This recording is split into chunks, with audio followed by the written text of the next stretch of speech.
Para hindi halata. Pinagmukhang arcade o amusement center ang isang pasugalang sinalakay ng National Bureau of Investigation o NBI sa Makati kung paano na itatago ang pagkubra sa panalo sa pachinko. Sa pagtutok ni John Consulta. Exclusive! Wait lang po kami Pagkabigay ng timbre ng kanilang assets sa loob, pinasok ng mga ahente ng Dangerous Drugs Division ng National Bureau of Investigation o NBI ang establishmentong ito sa Makati City. Hands up! Hands up! Tumambad sa mga operatiba ang 25 Japanese at isang Taiwanese na naglalaro ng electronic slot machines. May 103 lahat ang makinang yan ng establishmento na kilala sa Japan sa tawag na pachinko. Ayon sa NBI, nagpapanggap na arcade o amusement center ang establishmento para maitago ang pagsusugal ng kanilang mga parokyano. May mga players, bibili ng card, tapos yung card yung ipanglalaro, nag-earn ka dito ng points. At pag nakakuha ng points, pupunta sila sa isang counter, doon nila i-claim yung prize. Pwedeng ballpen, pwedeng anumang goods, umbrella. Halimbawa, ito napili nila, itong cellphone na to, aakyat sila sa third floor para doon naman, itong mga items na to ay kanilang i-convert sa cash conforme doon sa dami ng kanilang napanalunan. Pero alam niyo mga kapuso, isa sa mga indikasyon ng lahat ito ay talagang scheme lamang. Ang mga kahon, mga nakabalot ng mga cellphone, lahat walang laman. Depensa ng inarestong suspect na nagbibigay umano ng pera sa mga players kapalit na kanilang mga nakukuhang items. Buy and sell nga ako, sir. So, binabay ko siya. After that, sinisell ko rin. Sinisell ko rin, which is sa kanila din po sa establishment. With my 2% po. Napatong. Dahil pinalalabas umanong arcade lang, mas maliit ang buwis nito kumpara sa mga legal na kasino. Sasampahan ng paglabag sa PD 1602 o illegal gambling ang may-ari ng establishmento, mga empleyado at mga nahuling parokyano. John Consulta, nakatutok 24 oras. Mga kapuso, may bagong low pressure area na nabuo sa labas ng Philippine Area of Responsibility. Uli itong namataan mahigit 2,000 kilometro ang layo mula po sa silangan ng Southeastern Mindanao. Mataas ang tsansa nito maging bagyo pero ayon sa Pag-asa, maliit ang posibilidad na makaapekto sa ating bansa. Pero patuloy na tumutok sakali magkaroon ng pagbabago. Samantala, may habagat pa rin pero kumpara nitong mga nakalipas na araw, mas mahina na yan at mas kakaunti ng lugar ang apektado. Umaabot na lang yan sa may extreme northern Luzon. May tsansa naman na localized thunderstorms sa natitirang bahagi ng bansa. Base sa datos ng Metro Weather, umaga bukas, mababa pa ang tsansa ng ulan maliban sa ilang bahagi ng Mindanao gaya ng Zamboanga Peninsula, Northern Mindanao at Soc-Sargen. Pagsapit ng tanghali at hapon, may pag-ulan sa Northern at Central Luzon, Mimaropa, Aklan, Samar at Leyte Provinces, Bohol at ilang bahagi ng Negros Island Region. May malalakas na ulan na pwedeng magpabaha o magdulot ng landslide. Madaragdagan din ang pag-ulan sa Mindanao, kasama na rin ang Caraga, Davao Region at Barm. May heavy to intense rains kaya maging alerto po sa banta ng flash floods o landslides gaya ng naranasan sa ilang probinsya nitong mga nakalipas na araw. Sa Metro Manila, magiging mainit at malinsangan pero may chance pa rin ang localized thunderstorms lalo bandang hapon.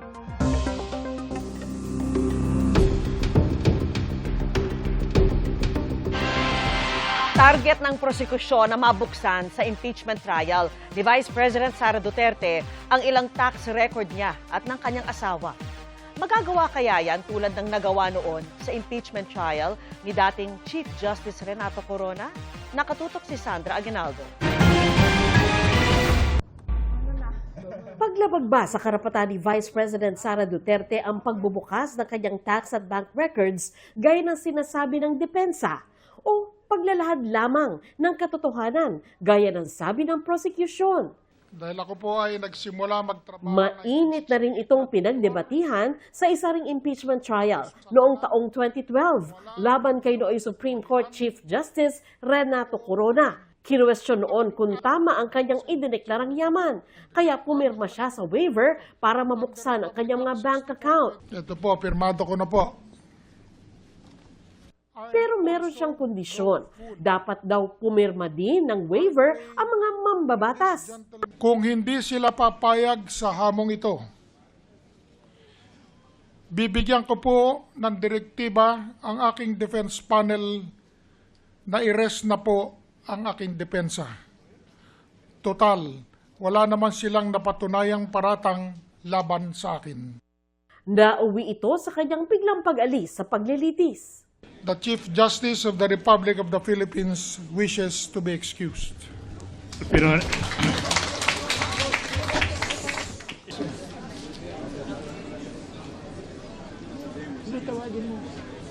Counsel for the defense, will you kindly yes, Your Honor, advise your client to return to the witness stand? I respect him as a Chief Justice, but this court must be respected. Quiet. At ang kanyang tax records na ungkat pa rin noon. Paliwanag din ay Bureau of Internal Revenue o BIR Chief Kim Henares na tumestigo sa trial.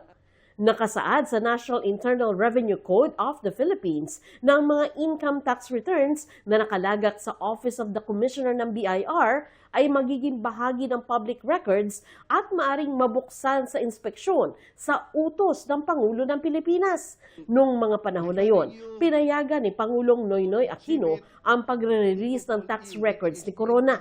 Ako yung sinupina ng Senado na mag-testify at dalhin ho yung mga income tax return ni Justice Corona, the wife, the children, and the son-in-law. Kailangan may isang magte-testify niyan para ma-admit as evidence. Ngayon, tax records naman ni Vice President Sara Duterte ng kanyang mister at kanila mga negosyo ang gustong maungkat sa kanyang impeachment trial. Bagay na tinutulan ng defense team ng bise dahil labag-an nila sa batas at labag sa karapatan ng bise sa due process. Let's look at the tax code. Section 270 of which criminalizes disclosure of taxpayers' information. Meron po bang exception sa batas na ito? Meron po, but it is limited. Kasama po bang impeachment? Hindi po. Ayon sa ilang abogado, tulad noon, nasa kamay din ng Pangulo kung magagamit itong ebidensya. So, magsusupina ho siya kay Commissioner ng BIR. Ngayon, ang Commissioner ng BIR, susulatan niya ngayon ang Presidente na meron ho ako natanggap na supina. Pahingi ho ng authority nyo na pwede kong i-release. Kasi kung hindi nyo ako bibigyan ng authorization, hindi ko pwedeng i-release. Gayunman, pinag-iisipan pa ng prosecution kung kailangan pa ba talagang gambalain ang Pangulo. Legal strategy po yan. Hanggat maaari, siyempre ayaw naman natin na guluhin pa ang ating executive. Sabi naman ng Malacanang, wala pang request kay Pangulong Bongbong Marcos para sa isang authorization. Sa ngayon, wala pa rin po. Wala pa rin pong ibinibigay na anumang request. Bukod sa tax records, pinapasabi na rin ng prosecution ang bank records at reports ng Anti-Money Laundering Council ng mga confidential deal. Hindi po tayo takot sa dokumento. Ang gusto lang po natin yung naaayon sa batas. Wala po tayong kinakatakot sa mga dokumento. It's really that, when we're trying to obtain evidence, procure evidence, it always has to be within the limits of the Constitution, the laws, and the rules. Sa Lunes ito, inaasang dedesisyonan ng senator judges. Ayon sa tagapagsalita ng impeachment court, sakaling magbotohan ang mga senator judges kung ipapasabi na ang financial records ng bise, simple majority lang ng mga dumalo ang kailangan. 21 senador ang nakadadalo sa trial ngayon, kaya 11 boto ang kailangan. Sinusundan kasi ng korte yung previous rin na nangyari sa Corona trial. Nag-issue ng subpoena ang korte kay Commissioner Kim Henares. I'm sure itong fact na to will be brought up as well by the senator judges or the parties pagdating sa Lunes. Kung ipasampi na nga ng impeachment court ang financial records ni Duterte, maaari bang dumulog ang bise sa Supreme Court para pigilan ito? Karapatan po nila yan. Everybody has a right to question. It is the part of due process. They can, of course, question. We cannot predict how the Supreme Court decides. May nagsasabi na hindi pwede dahil sole power to try and decide on all matters about impeachment ang Senate as impeachment court. Meron naman school of thought na nagsasabi na parang pwede kapag maipakita na merong grave abuse of discretion. Sandra Aguinaldo, Nakatutok, 24 Oras.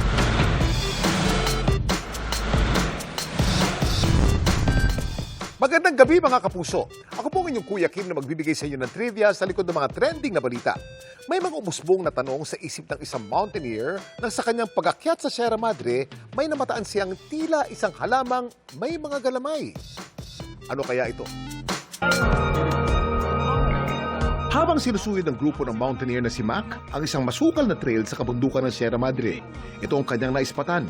Tila isang pulang halaman na may mga galamay. Napansin ko siya na nandun sa bandang paanan ko. Napakakulay niya sobrang vibrant niya. Mukha siyang kabote na may pagka-reflesha din ang style niya. Maliit talaga siya. Sabi ko, ang ganda nito, kakaiba to. Natuwa ako, may ganito pala na halaman. Ngayon ako nakakita nito. At para meron siyang remembrance, kinuna niya ito ng mga litrato. Gusto ko rin talagang malaman kung ano talaga yun. Kaya lang, wala kasi masyadong data or wala akong kasama that time na biyasa sa pagtukoy. Ano nga ba ang nakita ni Mac sa kagubatan ng Sierra Madre? Kuya Kim, ano na? Ayon sa isang mycologist, ang nakita ni Mac sa Sierra Madre, hindi isang halaman kundi isang fungus. Di tulad ng mga halaman, ang mga fungus, walang kakayang gumawa ng sariling pagkain. Wala silang chlorophyll. Sa halip, sila'y umaasa sa mga nutrients na na-absorb mula sa organic material, gaya ng patay na halaman at nabubulok na mga kahoy. Anong klaseng fungus naman kaya ang nakita ni Mac? Ito ang Aceroe rubra, isang Basidiomycetus fungus na kabilang sa pamilya ng mga stinkhorn mushrooms. Isang uri ng fungi na kilala sa kanilang kakaibang hugis at masangsang na amoy. Naglalabas sa mga ito ng mabahong amoy para makaakit ng mga insekto na mahalaga para sa kanilang spore dispersal o pagpapakalat ng spores. Ang masangsang na amoy ay mula doon sa tinatawag nating gleba. Ito yung part na structure ng kabote kung saan ito ay malagkit na may kulay brown to green sa gitnang bahagi ng kabote na kung saan nandoon yung milyong-milyong spores. Ito yung mabahong amoy na mahalaga para sa dispersal. Ang kakaibang struktura ng starfish fungus ay mahalaga din para sa kanilang reproduction. Ito ay umaasa lamang sa mga insekto. Mabaho man ang mga ito, hindi sila tinuturing na delikado o nakakalason. Huwag itong kainin at huwag sirain. No? Mas mabuting pabayaan na lamang ito dahil bahagi sila ng kalikasan at tumutulong sa pagbubulok ng mga patay na halaman. Pero alam niyo ba na marami pang klase ng fungus sa ating kapaligiran na may kakaibang itsura? Gaya ng isang ito na parang isang binunot ng ngipin na may tumutulo pang dugo. Sa unang tingin, ang puti nitong katawan parang binunot ng ngipin na may mga patak ng dugo. Pero isa rin itong fungus, itong Hidnelium becki. Dahil sa kakaiba nitong itsura, tinatawag din itong bleeding tooth fungus o devil's tooth. Ang tila pulang dugo sa katawan nito ay isang likido na nilalabas ng Hidnelium becki sa prosesong tinatawag na guttation. Naglalaman ito ng tubig, pigments at iba pang kemikal. Matatagpo ng fungus na ito sa mga kagubatan sa North America, Europe at ilang bahagi ng Asia na may pine at iba pang conifer trees. Samantala, para malaman ang trivia sa likod ng viral na balita, i-post o i-comment lang, #Kuya Kim. Ano na? Laging tandaan, importante ang mayalap. Ako po si Kuya Kim at sagot ko kayo 24 oras. Tatapatan ni Senador Alan Peter Cayetano ang investigasyon sa kanya kaugnay ng 2019 SEA Games ng investigasyon naman sa flood control scam. Ipinagtanggol naman ng palasyo si Public Works Secretary Vince Dizon na nakakaladkad sa issue. Nakatutok si John Consulta. Makalipas ang 7 taon, muling inuungkat ng National Bureau of Investigation ang sinasabi nitong mga anomalya sa mga strukturang ginamit sa 2019 Southeast Asian Games. Ang kanilang pinupuntirya si Minority Senator Alan Peter Cayetano na nagsilbi noong chairman ng Philippine Sea Games Organizing Committee o FISGO. Kung wala palang ginawang pangungurakot, hindi ka dapat matakot. Dahil lang natakot ka lang kung meron kang dapat itago. Iparating natin sa NBI, sa DOJ at sa Malacanang. Tayo-tayo lang ha. Sabihin natin sa DOJ, sa NBI at sa Malacanang, di kayo halata ha. Slight lang pero hindi naman kayo halata. Para kay Senator Alan Peter Cayetano, pananakot daw ang ginagawa ng NBI, lalo't nasa gitna na ang Senado sa impeachment trial ni Vice President Sara Duterte, bagay na itinanggi ng palasyo. Ang tao na wala naman na dapat katakutan ay hindi nai-intimidate kahit kailan. Ang pag-iimbestiga na gagawin dahil meron naman talagang issue noong pang 2019, hindi ito pang-i-intimidate, hindi ito panggigipit sa mga taong wala namang ginawang mali. Ayon kay NBI Director Melvin Matibag, mahigit 2 bilyong pisong pera ng gobyerno ang pumasok daw sa Fisgok na isang NGO. Aligasyon niya, ang itinayong sports center sa New Clark City na nagkakahalaga ng 10 bilyong piso hindi dumaan sa bidding, pinondohan ng mga insertion sa budget at meron pa raw ditong hindi pa naliliquidate. Noong 2019 siya ay Secretary of Department of Foreign Affairs, hindi po ba? Yung sinasabi nating insertion, kung alam ko yung gusto niyong balikan, for the budget of 2020 yan, nung siya na yung speaker. So yun na, para alam na niya, kasi mas maganda naman nga pag inimbitahan siya, di pumunta siya para sagutin niya yung mga allegation sa kanya. Yung mga nagbigay ng donasyon na pumasok, there are allegations na mga may pondo nang galing sa confidential funds. Itinanggi ito ni Cayetano at sinabing walang anomalya sa proyekto. Wala siyang insertion sa budget dahil hindi siya mamabatas ng panahong yun at lahat daw ng gastusin ay liquidated na. Kaya may hamon siya kay Matibag. So, ito proposal natin sa NBI, sa Malacanang at saka sa DOJ. Imbestigahan niyo yung Southeast Asian Games of 2019. Imbestigahan niyo ng husto, bigay niyo lahat. We will support totally. Ako naman, 10 ng aming mga kasama na ngayon ay nasa minority, imbestigahan naman namin ang flood control. Deal? Dagdag niya, wala siyang kinalaman sa pagpapatayo ng sports center dahil ang namahala doon ang Bases Conversion Development Authority at ang chairman nito noon si kasalukuyang DPWH Secretary Vince Dizon. Ayon sa Office of the Ombudsman, batay sa kanilang records, dinismiss noong 2021 ang kasong isinampan noon kay Dizon kaugnay ng 2019 SEA Games dahil sa kakulangan ng ebidensya. Hirit din ni Palace Press Officer Yusek Claire Castro. Sa ating pagkakaalam, hindi naimbestigahan sila Senator Alan Cayetano. At that time ay Speaker of the House. Sa ating pagkakaalam, ang dating Pangulong Duterte ay nilinis na agad si Senator Alan Cayetano at that time kahit wala pang umaandar na pag-iimbestiga. Tapos ang Malacanang, naimbestigahan na daw yung sekretary nila pero ako daw hindi pa. Okay lang, imbestigahan natin lahat. Pero hindi naman siguro bad words ang flood control. Ang bad words ay cover up. So, tamang-tama, magsosona na ulit. Bigyan natin ng pwedeng pag-usapan ang mahal natin Pangulo na tunay na mga pangyayari. May list na kami ng mga witnesses na mga matitibay. Yung iba, nasabi na in public. John Consulta, Nakatutok, 24 Oras.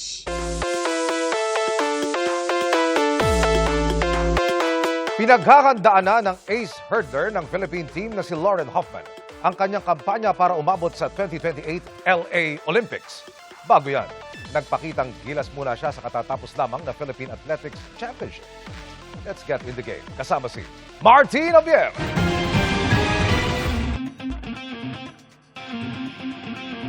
In an incredible weekend sa nagdaang Philippine Athletics Championships sa New Clark City.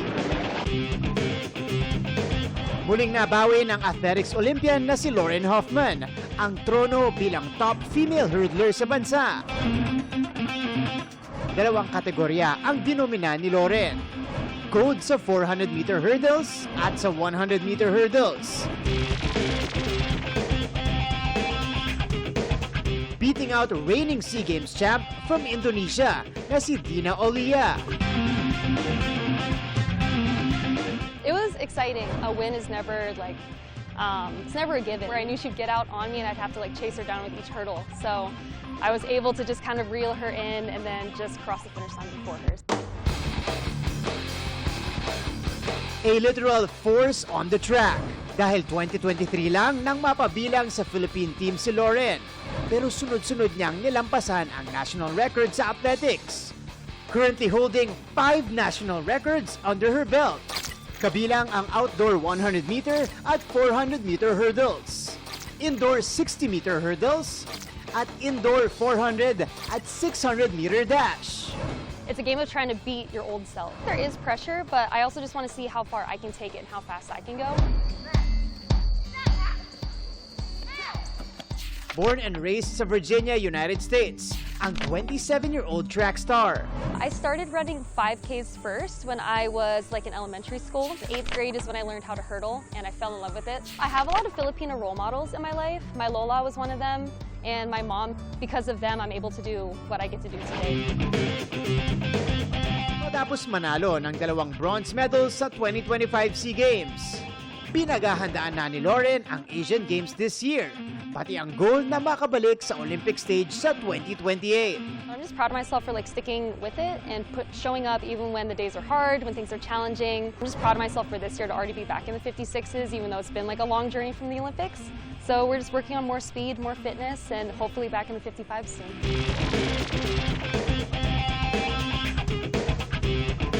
So when you're going into the hurdle, you have a cut step, you have a lead leg, and you have a trail leg. So your lead leg will come down, and then you'll put your arm through, trail leg comes down, and it pushes you to the next hurdle. So you want to kind of keep your arms a little bit tighter. Yes! Yes! That's good! Yeah! You did it! Iba rin yung adrenaline at iba rin yung muscles na nang-work mo dito pag nag-hurdles ka. Kasi you're not just sprinting. Ang mino-work on mo dito, form, technique, efficiency when you're running and you're hurdling. There you have it, mga kapuso. Today, we got to meet our Olympian hurdler, Lauren Hoffman. Also got to try hurdling for the very first time. It's very difficult, kaya bilib na bilib po ako sa kanila. So, this has been Martin Javier. I'm Lauren Hoffman. Keeping you in the game. Tumaas ang nakuhang net satisfaction rating ng pinakamatataas na opisyal ng bansa batay sa Social Weather Station survey. Mula sa -15 noong Marso, umakyat sa -7 ang rating ni President Bongbong Marcos na neutral ayon sa SWS. Nakakuha naman si Vice President Sara Duterte ng +31 net satisfaction rating o good batay sa SWS. Mas mataas ito ng 2 points kumpara noong March 2026 survey. +19 naman ang nakuha ni Senate President Win Gatchalian na pasok sa moderate. Dumoble naman ang naging +8 ang net satisfaction rating ni House Speaker Faustino Boji D. III. Mas mataas naman ang 1 puntos ang ngayon +10 rating ni Chief Justice Alexander Gesmundo. Isinagawa ang survey noong June 20 hanggang 29, 2026 sa pamamagitan ng face-to-face interviews sa 1,200 adults. May margin of error itong ±3%. Mga kapuso, sa dami at bilis ng mga pangyayari sa mundo, hindi lang sapat na updated tayo sa balita. Mahalaga na maintindihan ang issue at paano ito nakakaapekto sa pang-araw-araw na buhay ng marami. Kaya naman, sa panata naming serbisyong totoo, sasagutin po namin ang inyong mga tanong at tutulungan kayong mas maintindihan ang mahalagang issue. Sa pamamagitan po yan ng Explainers by GMA News dahil mabuti ng malinaw. Pwedeng mabasa at mapanood ang paghimay sa importanteng usapin at paglinaw sa konteksto nito sa www.gmaNetwork.com/news/explainers. Pumunta po sa latest tab para sa pinakasariwang explainers mula sa GMA News. I-click o i-tap naman ang topics para makita ang iba't ibang issue na aming tinatalakay, gaya po ng impeachment trial.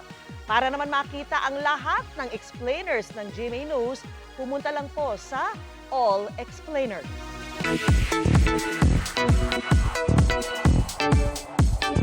New season, new coaches. Handa nang umupo sa iconic red chairs ang mga bagong coach na makakasama ni Julian San Jose sa The Voice Kids. Kilalanin natin kung sino-sino sa chika ni Miss Aubrey Carampel. sa pagbabalik ng The Voice Kids Philippines. Magbabalik din si Asia's Limitless star Julian San Jose in her 4th season as The Voice coach. Excited na si Julie na muling tumuklas ng new breed of singers. This is one of my dreams talaga simula nung bata ako. Kasi gusto magturo eh. Sabi ko kay Lord, hindi ko alam kung sa anong paraan, pero eventually talagang gusto ko magturo. So ito siguro yung naging calling para sa akin na magme-mentor ka ng mga bata. Si Julie, may bagong coaches na makakasama. Una na riyan ang tinaguriang pop rock royalty. Walang iba kundi si Yeng Constantino. Looking forward na raw si Yeng to start her very first project sa Kapuso Network. Siyempre po, bilang isang mga awit, yung maging coach ka ng The Voice, isa yun sa mga checklist na gusto mong magawa sa iyong career. And I'm just so grateful na ibinigay po ito ng Panginoon in His right time.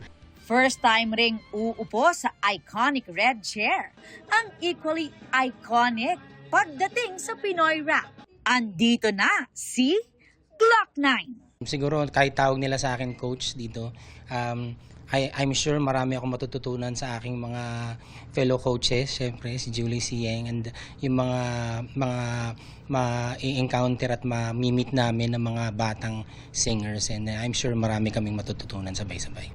Ang new set of coaches, handa na ring magbahagi ng kanilang talento at kaalaman sa mga batang mga awit bilang kanilang mentors.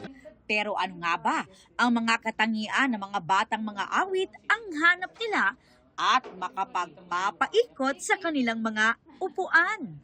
Ako gusto ko po talaga yung something unique. Yun po talaga yung may identity pagdating sa perform. Tapos gusto ko po yung marubdob kumanta. Yung marubdob. Ay, yung Kuya Glock. Maramdamin. Yung first line pa lang, yung kikilabutan ka na. Pag iikot ako, tama yung sabi niya, pag unang line pa lang, nakuha mo na ako. Parang regardless kung nasa mataas na note ka ng song, or di ba? And siguro, alam mo naman, unang timbre pa lang ng pagkanta. Dahil ika-4 na taon na ni Julie sa The Voice, may ilang tips daw siyang nais ibahagi sa kanyang fellow coaches. Ako, may advice ko lang sa mga bago nating coaches, kay Kuya Glock at kay Yeng. Be ready. Kasi